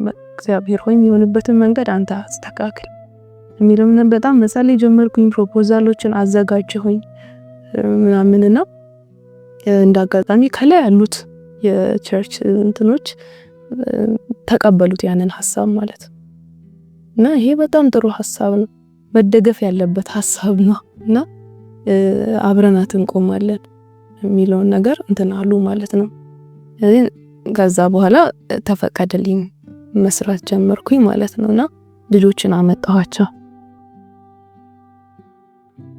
ከዛ ልጆችን አመጣኋቸው ማለት ነውና በቃ እንትን ገዝቼ የሚለብሱትን ጫማቸው እንግዲህ ራቁቶ ነው የመጡት፣ እንትን ሽርጥ ብቻ ከታች አድርገው ባዶ እግራቸውን ከላይ ምንም ሳይለብሱና ምን የመጡትና ከመጡ በኋላ እነሱም ደበራቸው መቀላቀሉ። ሰው ሁሉ ልብስ ለብሶ ነው ያለው ምናምን ነገር። ከዛ በቃ ለነሱ ቲሸርቱን ጫማውን ምንጣፍ ለቤቱ ምናምን ነገር ቤትም ራሱ ያገኘንበት መንገድ በጣም እግዚአብሔር ነው የረዳን በዛ ሁሉ ውስጥና እግዚአብሔር ሁሉንም ነገር አዘጋጀልን። ከዛም በኋላ ሰዎች ሰጠን የሚደግፈን ሰዎች ምናምንና ያንን አድርጌ አለቀ ብሩ ምን በላበት ነገር ሳንገዛ ማለት ነው። በቃ ጌታ ሆይ ሰዎቹ እንዳሉት ብቻ እንዳይሆንብኝ ተሰጥቻለሁ። በቃ በጣም ግን ደስ ብሎኝ ነበር። ያው ስለጀመርን ቶሎ አስመዘገብኳቸው ትምህርት ቤት እና 15 ልጆች ነው ያመጣሁት። አንድ ግቢ ውስጥ አንድ ላይ ነው የምንኖረው፣ አንድ ላይ ነው የምንበላው፣ ከነሱ ጋር ነው ማድረው። በቃ ከነሱ ጋር መኖር ጀመርኩኝ ማለት ነውና ከዛ በቃ ምንም ብር አልነበረም። የሆነ ሰዓት አንድ ሰው ዶክተር ነው እና ደውሎ እንደዚህ አይነት አገልግሎት እንደጀመር ሰምቻለሁኝ፣ ለአንድ አመት የሚሆን የአንድ ልጅ ልክልሻለሁ ያለ እንሻልኩት። ለመጀመሪያ ጊዜ እሱ ላከልን ማለት ነው። የአንድ አመት ላከልን፣ የአንድ ልጅ ነው ላከልን። ግን እኛን አንድ ወር አቆየን። ከዛ ነው የጀመረው እግዚአብሔር መስጠት። ከዛ በኋላ በቃ በየቦታው ይሄንን አገልግሎት የሰሙ ሰዎች ካይሮስ ላይ ደግሞ ያሰለጠኑ የነበሩት ወንድሞች እነሱም ይሄንን ሲሰሙ አሁን በቃ መስመር ይዘሻል የሚለውን ነገር እንትናሉና እነሱ የሚረዱን ሰዎች ፈለጉ ምናምን። በቃ እንደዛ ያለ የገንዘብ ሁኔታ ቀጠለ ማለት ነው። እግዚአብሔር ራሱ በሚያስፈልግ ባዶ ስንቀር ጌታ ሆይ ነው በቃ ከዛ እግዚአብሔር ራሱ በሆነ መንገድ ብዙ እንደዚህ አድቨርታይዚንግ አልሰራም። ይሄ ወተን ስጡን ልጆቻችን እንዲሆና ምናምን ብዙ እንደዛ ነው። እኔ አላቃቸው የሚረዱንን ሰዎች ራሱ በጣም ብዙዎቹ ማለት ነውና በሆነ ሰው በኩል ነው የሚመጡት ምናምን ነገር እና እግዚአብሔር ራሱ ፕሮቫይድ ማድረግ ጀመረ። ራሱ መስጠት ጀመረ ለልጆች የሚያስፈልጋቸው ነገሮች። ቸርች በአዋሳ ያለችው ቸርች እኔ እንደ ሚሽነሪ ላኩ። ልጆችን በጣም መደገፍ ጀመሩ። ተቀበሏቸው፣ በጣም ይጸልዩላቸዋል ምናምን ነገርና ያንን ጀመሩ ማለት ነው። እግዚአብሔር ይሄን አዘጋጀልን። ግን ውስጥ ላይ ደግሞ ልጆች እንግዲህ ከራሳቸው ባህል ነው የመጡት። የክርስቲያኑ ባህል አያውቁትም። ልጆች ደግሞ በዛው በመንፈስ አሰራር ውስጥም ነበሩ። ከዛ ውስጥ ነው የመጡት። የክርስትናውን ነገር አያውቁም፣ እግዚአብሔርን አያውቁም። እና መንፈስ በጣም ያስጨንቃቸው ነበር ገና የመጡ ሰዓት ላይ ማለት ነውና ለሊት እየመታንቃቸው ነበር። ምን ነው በቃ አነከን ምናምን ይሉኛል። ጠዋት ድሮጭ ሄጄ ሲጮህ እጸልይላቸዋለሁኝ። ውጪ ነው የምንተኛው፣ ያው ሙቀት ስለሆነ አጎበር ወጥተን ዛፍ ስር ምናምን ነገር ነው የምንተኛውና ሲጮህ በቃ ወጥቼ ሄጄ እጸልይላቸዋለሁ። ከመጣባችሁ በኢየሱስ ስም በሉት እላቸዋለሁ ምናምን። አይችልም እናንተ ላይ ስልጣን የለውም ዳፈሩ በረታትቻቸው ተኛለሁ ምናምን። በቃ በአንድ ሌሊት ውስጥ ሁለቴ ምናምን ሊያጋጥመን ይችላል እንደዚህ የተነሳው ምናምን ነገር ነው። ቀስ እያለ ግን መጸለይ ሲጀምሩ ራሳቸው ምንድነው ያደረግነው? ሁሌ ጠዋት ላይ ጸሎት፣ እግዚአብሔርን ቃል እንማራለን። ወደ ትምህርት ቤታቸው ይሄዳሉ። ከሰዓት ሲመጡ ትምህርታቸውን አስጠናቸዋለሁ። ከዛ በኋላ ቸርች ፕሮግራም ካለ ቸርች ይሄዳሉ፣ ካልሆነ ጸሎት እንቀጥላለን ወይ እግዚአብሔር ቃል እንማራለን። እንደዚህ ነው ቀኑ የሚሄደው ማለት ነው። በየቀኑ መጸለይ ሲጀምሩ፣ በየቀኑ ያንን እግዚአብሔር ቃል ማወቅ ሲጀምሩ እንትን ያሉ መጡ። እነሱም ቦልድ እየሆኑ መጡ። ለካ ዝም ብሎ ነው የሚያሸንፍ አይደለም፣ እግዚአብሔር ነው የሱ የበላይ። በጣም መንፈሳዊ አሰራር ስላለ ማለት ነው ባህላቸው ውስጥ ነው። አሁን እርግማን ይፈራል፣ ይገላል። አንድ ሰው ከተረገመ ይሞታል ብለው ነው የሚያምኑት፣ ደግሞ ይሞታል ስለሚያምኑበት ማለት ነው። የባብ ምናምን ብቻ አሰራሮች አሉና እነዛ ነገሮች ከተደረጉ ሰው ይሞታል ብለው የሚያስቡት እና ከዛ በላይ ኃይለኛ ደግሞ አይተዋቁ። በጣም ሰይጣን ጨቁኖ ስለሚገዛቸው በጣም ነው የሚፈሩት፣ ያከብሩታል ስርዓቱን ምናምን። ከዛ ነፃ ሊያወጣን ይችላል ቢሉት ኃይል የለም። እና ግን ጌታን ከተቀበሉ በኋላ ሲያዩት ለካ ኃይል የሌለው ነገር ነው፣ ኢየሱስ ያሸነፈው ነገር ነውና ያንን እየተረዱ ሲመጡ እየጠፋ ሄደ ማለት ነው። ይሄ መጀመሪያ ላይ የነበረው እንትን የመጀመሪያ ቻሌንጅ ያነበረ የመጡ ሰሞን ማለት ነው። ከዛ ውጪ ደግሞ ይሄ ታስሮ መኖር አያውቁ ማለት እነሱ ሙቪ ያረጉ ነው የሚኖሩት እንደፈለጉ። ዛሬ እዚህ አሁን እናቱ ቤት ካለ ነገ አክስቱ ቤት ቢሄድ ችግር የለው። ሩቅ ቦታ ሊሆን ይችላል፣ በእግራቸው ተራምደው ሄደው በቃ ፍሪ ነው። ማንም እንዲህ ነው እንደዚህ ኑር እንደዚህ አድርግ ከቤት እንዳትወጣ የለም፣ ስርዓት የለም። ዛሬ የምታረገው ይሄ ነው ተብሎ ስኬጁል አይቀመጥለት። ቀጥታ ወደዛ ህይወት ነው የመጡት ማለት ነው። እዛ በቃ ያ በጣም ከበዳቸው እና 15 ልጆች አምጥቼ ኦልሞስት ወደ 7ቱ ተመለሱ በዚህ ምክንያት ማለት ነው። ቁጥጥር አልፈለጉም ለተናና በጣም ዲስከሬጂንግ ነበር ለኔ በሰዓቱ። ቢያዙም ገና ልጆቹን ሳመጣቸው በጣም ብዙ ሰው አረ አሁን ይመለሱልሻል ታያቸዋለሽ፣ እኛ ያልሞከርን መስሎሽ ነው እንደዚህ ያላለ ሁሉ አመት ሰው ሲያገለግል እንዲህ ያላደረገ መስሎሽ ነው ምናምን ይሉኝ ነበርና እኔ ደግሞ እንትን ብዬ ነው እሱን ገፍቼ ነው የመጣሁት። አይሆንም ብዬ ማለት ነው። ቻርቹም ላይ እንደዛ ብለውኛል። ያው ያዩትን ነገር ነው የነበረውን ከዛ በፊት የነበረውን ነገር ማለት ነውና እንዳሉትም ተመለሱ አብዛኞቹ ማለት ነው። እና በጣም ልቤን ያወረደው ደግሞ ክስተት የተፈጠረው ከነሱ ውስጥ ጎበዝ የነበረ ልጅ ነበር። ፈጠን ያለ ልጅ ነው። ቶሎ ነው የሚነገረውን ነገር የሚያዳምጠው። ወዲያው ተቀየረ ራሱ ምናምንና የሆነ ሰዓት ላይ ቤት ለእረፍት ሄደው ቀረ ማለት ነው በዛው። እና በጭራሽ አልገምትም እሱ ይቀርብኛል ብዬዛ ከነበረው ምላሽ አንፃር ምናምን ማለት ነው። እዛ ስንደውልለት አይ በቃኝ አልመጣም አልተመቸኝም አለ። እና እንግዲህ በጣም ብዙ ዋጋ የከፈልኩ ነው እኔ እዛ ቦታ ላይ ለነሱ። ያው እዚህ ጨቀጭቁኛል በዛ ላይ ሰው ማለት ነው ዝም ብለሽ ነው ይለኛል ምናምንና ያንን ሁሉ ሬዚስት አድርጌ ነው ያለሁት ማለት ነውና እነሱ ደግሞ ያ የሚከፈለው ዋጋ ስላልገባቸው በጣም አዘንኩ። አልመጣም ሲሉኝ በቃ በጣም አዘንኩኝና የቀሩ ልጆች ነበሩ ያው እዛው ቤት ውስጥ 6 ልጆች ምናምን ነገር ማለት ነው እንዴ ካመጣው 15 ልጆች እና መጀመሪያ አካባቢ ነው የሁሉ ነገር የሚሆነውና ከዛ በቃ ስልኩን ከዘጋኝ በኋላ ባይ መቆጣጠር አልቻልኩም። በጣም ተናድጃለሁም አዝኛለሁም ምናምን እነሱ ፊት ማልቀስ አልፈለኩም ግን አልቻልኩም። ከዛ ቤት ገባሁኝና በቃ አለቅስኩኝ። ከዛ አዩኝ ምናምን ነገር ከዛ እስቲ እኔም ከሄድኩኝ ታለቅሳለች እንደ ሄጄ ልሞክር አሉ ማለት ነው። ከዛስ ሆፎንኩኝ በቃ ሰፈት እንደከነ ማለት ቢያንስ ያዝናሉ ብዬ ነበር ያሰብኩት። ጭራሽ ምንም አልመሰለ ኬርም አልሰጡትም ለዛ ጉዳይ ማለት ነውና አማዛንኩኝ። በቃ አንድ ተለቅ ያለ ልጅ ነበር ከመካከላቸው ተቆጣቸው ምናምን እንዴት እንደዚህ ትላላችሁ ለእናንተ አይደል እንዴ ምናምን ነገር አላቸው።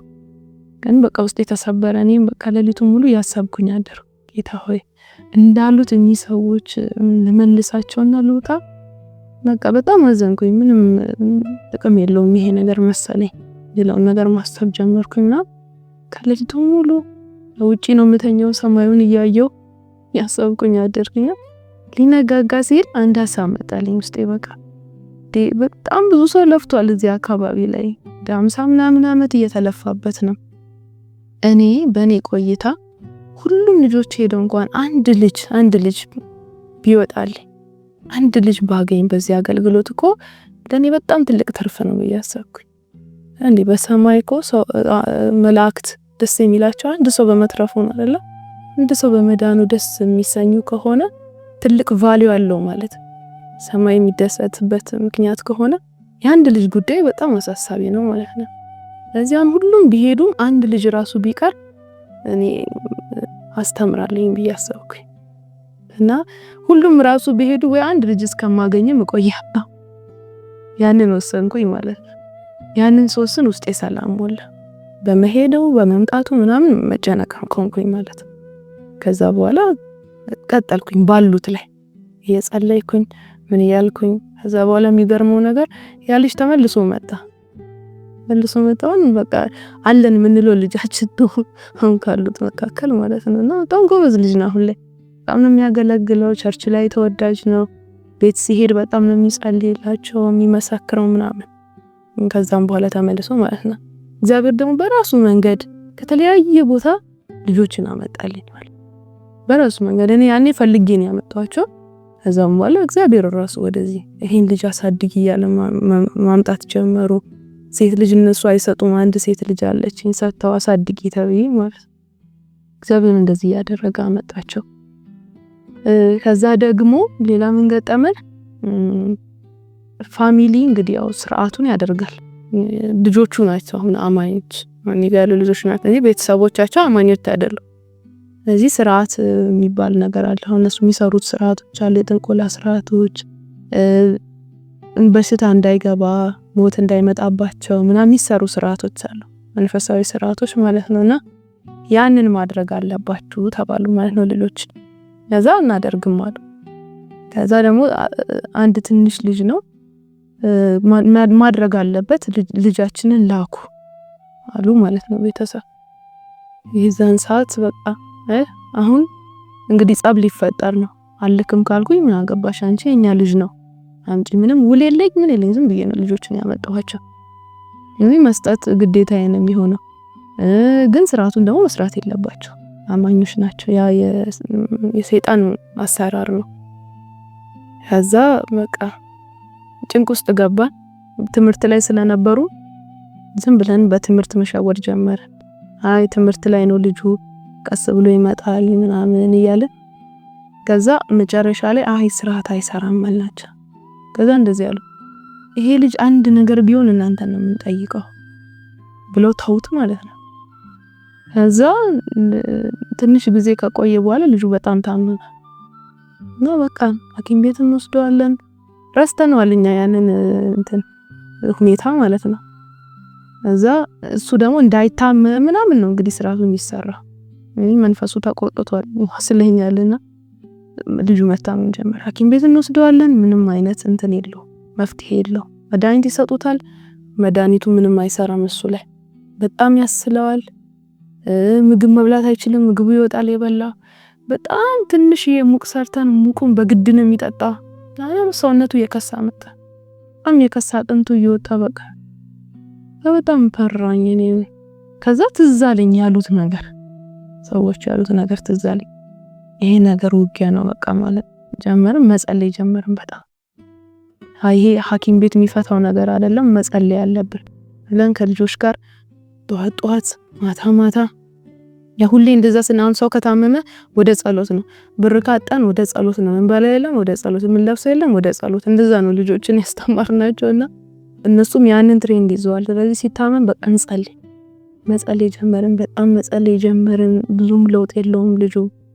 እዛ በቃ አንድ አገልጋይ አየው መጣና ቤት ያው ሊጎበኘን መጥቶ ይሄ ልጅ መንፈስ ነው የሚዋጋው፣ በጣም ነው መጸለይ ያለባችሁ አለን። ጸለየለት ምናምን ነገር። በነጋታው መታመሙን ሰምታ እናትየው መጣች። ከዛ ስታየው በቃ አበደች። እኔ እኮ መጀመሪያም ብያለሁኝ ስርዓቱን ካልሰራ ልጄ ይሞትብኛል፣ ስለዚህ አሁን ይዤ ሄዳለሁ አለች። ፈራንኛም በቃ እኔም በቃ በጣም ፈራል። አይ ብዬ እንደገና አስቀምጬ አንድ ነገር ከሆነስ ልጁ ብዬ ተጠራጠርኩ። ተጠራጠርኩ። ከዛ እሷ ጊዜም አልሰጠችንም፣ ይዛው ሄዳ ልክ ቤቷ እንደገባች ልጁ በጣም ታመመ ማለት ነው። በጣም ታመመባት። በቃ ፈራች፣ የሚሞት መሰላት። ስርዓቱንም ሞከሩ ምናምን ይመስለኛል፣ የሚሆን ነገር አይደለም። በጣም በቃ ሊሞትባት ደረሰ። ከዛ በነጋታው እንደነጋ እሱም በሞተር ላከች፣ እሷ በእግሯ መጣች። ከዛ ሲመጣ ለምን አልኩት በቃ እዛው እሷ ታሳክምሽ ብላለች፣ እኛ አንችልም ብላለች ብላ ይላልከችው። ከዛ እሷም ወዲያው ደረሰች። እንግዲህ ስንት ወደ 10 ምናምን ኪሎ ሜትር ነው መጣች ምናምን። አንቺ የምታደርጊውን አድርጊ እኔ አልችልም ማለች። ከዛ ጌታ ሆይ እንደማይችሉ ልታሳያቸው ነው መሰለኝ የወሰድከው እንድታበ ጸለይንና ሐኪም ቤት ላክ ነው። ያዛ ወባ ነው ምናምን ተባለ። ያው ስንት ዘመን የታከመ የሌለው ወባ ማለት ነው። ከዛ መጣ። ከዛ በኋላ ልጁ እየተሻለው መጣ ማለት ነው። ከዛም በኋላ በቃ አሁን እያመነች መጣች። ያ ነገር ለካ አይሰራም፣ ከዛ የሚበልጥ ለካ ሌላ ኃይል አለ እና እዛ ነው የሱ ቦታ የሚለውን ነገር አመነች ማለት ነው። ከዛም በኋላ ስርዓት ስራ እንደዚህ ላይ ጠርተው ማታቀም እና አሁን ስትመጣ አንዴ ምን እሷ በጣም እንዲታማ ሊያያት ሄደና ጸለየላት። ትንሽ ልጅ ነው እኮ ግን በቃ በጸሎት እያመኑ ስለነበረ ጸለየላት፣ ተፈወሰች ራሱ ልጇ ማለት ነው። ከዛም በኋላ በቃ ታወቹ። ከዛም በኋላ የስርዓት ስራና እንደዚህ ትሞታለህ ካልሰራህ ምናምን የሚለውን ነገር አቆሙ ማለት ነውና እግዚአብሔር በእንደዚህ አይነት መንገድ እያሳያቸው መጣ። እግዚአብሔር ኃይል ከሁሉ እንደሚበልጥ እዛ እነሱን ከያዛቸው አሰራር ከሚፈሩት ነገር ሁሉ የሚበልጥ እንደሆነ ያሳያቸው መጣ። ልጆቹ ቦልድ እየሆኑ ሄዱ። ቤተሰቦቻቸውን መመስከር ጀመሩ፣ ለቤተሰቦቻቸው መንገር ጀመሩ። ያው እንዳልኩት በባህሉ በጣም ስለተያዙ በጣም ነው የሚከብዳቸው። ወደ ክርስትና ህይወት ይቀበላሉ፣ ተቀብለው ግን ትክክለኛውን የክርስትና ህይወት ለመኖር ይከብዳቸዋል። ግን ውስጣቸው የተቀበለ መጣ። እኛን ቻሌንጅ ማድረግ አቆሙ። ከዛም በኋላ ማለት እንደዚህ አይነት ነገሮች ነበሩ። ግን ልጆች ከዛም በኋላ ቀስ በቀስ እግዚአብሔርን ነገር እያወቁ አሁን ብዙ ነገሮችን እኔ ያደረኩት ነገር አይደለም። በጣም ነው የሚገርመኝ። አሁን ሲጸልዩ ያን ጸሎት እንዲህ ብላችሁ ጸልዩ ብዬ አላስተማርኳቸው። የሚናገሩትን ነገር አልነገርኳቸው። መንፈስ ቅዱስ ግን ራሱ እንደዛ ነው አይደለም? መንፈስ ቅዱስ ላይ ያንዳንዳችንና በግላቸው ያስተምራቸዋል ነበር። የሚማሩትን ቃል በራሳቸው በሚገባቸው መንገድ ይገልጥላቸዋል ምናምን ነገርና ያው ልጆች እንደመሆናቸው በራሳቸው መንገድ የሚያስቸግሩበት መንገድ አለ ምናምን። ግን ያንን ሁሉ ግን እግዚአብሔር እየተጠቀሙ ለመልካም እያደረገው እዚህ ያለ ማለት ነው። እሱን ያገል ህይወቴ ያው በቅርብ ነው ያገባሁት። ከብዙ ሰው ያው ሚሽነሪ የሚሆን ሰው እንደ ጳውሎስ አላገባም ብሎ የሚያገለግል ነው ብሎ የሚያስበው ግን ትዳር የሚያስቀጥል ነው እንደውም ማለት ነው። ያው ትክክለኛ የትዳር አጋር ሲሆን ያንን አገልግሎት የሚያስቀጥል ነውና በጣም ብዙ ጊዜ ጸልዬ የነበረው እኔ በዛ አገልግሎት ውስጥ እያለሁ የምቀጥልበት አገልግሎቱን ከዚህ በላይ ተሰጥቼ የምቀጥልበትን አይነት የትዳር ህይወት ስጠኝ ያልኩኝ ነበር የጸለይኩኝ የነበረው ማለት ነው። ያው እንግዲህ ይረዳኛል እግዚአብሔር። አሁንም አግብቼ አልወጣሁኝም፣ እዛው ያገለገልኩኝ ያለሁት ከባለቤቴ ጋር። እሱም እዛው ነው ያገለገለ ያለው፣ ስራም ይሰራል እሱ። እኔም ሁሉ ጊዜ አገልጋይ ነኝ፣ እሱ ስራም እየሰራ ነው የሚያገለግለውና እግዚአብሔር እንደዛ አይነት ትዳር ሰጠን በራሱ ጊዜ በራሱ ምርጫ ማለት ነው።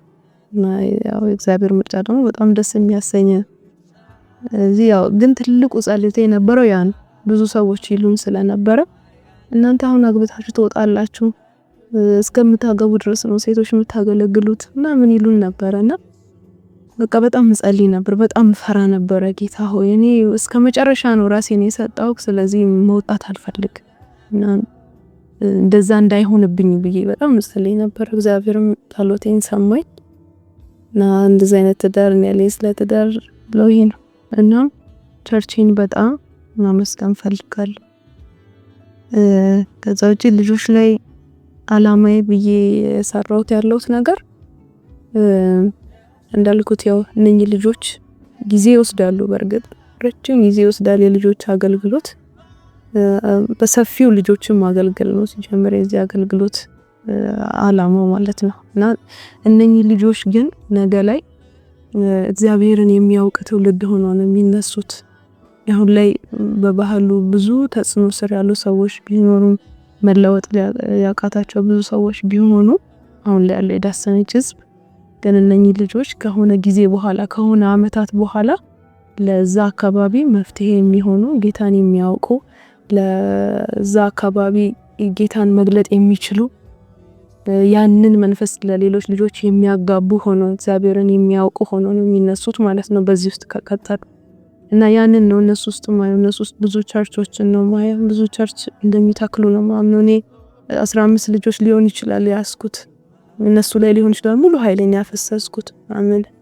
በቃ እግዚአብሔር የሚሰጠኝ እነሱን ብቻ ሊሆን ይችላል፣ ግን እነሱ ውስጥ ግን ብዙ የሚተካሉ ቸርቾች አሉ፣ ብዙ ሚድን ህዝብ አለ፣ ብዙ ጌታን ደግሞ የሚያው የዳሰነች ህዝብ እንዳለ አምናለሁና ጅማሬ ላይ እንዳልኩት ከነገድ ከቋንቋ ሁሉ እግዚአብሔር ለሱ ህዝብ አለው አይደለ? ከዳሰነችም ደግሞ እነኚህ ልጆች በእነሱ ውስጥ በጣም ብዙ ህዝብ ደግሞ ከዳሰነች በዛ ጊዜ እንደሚኖረው አምናለሁ።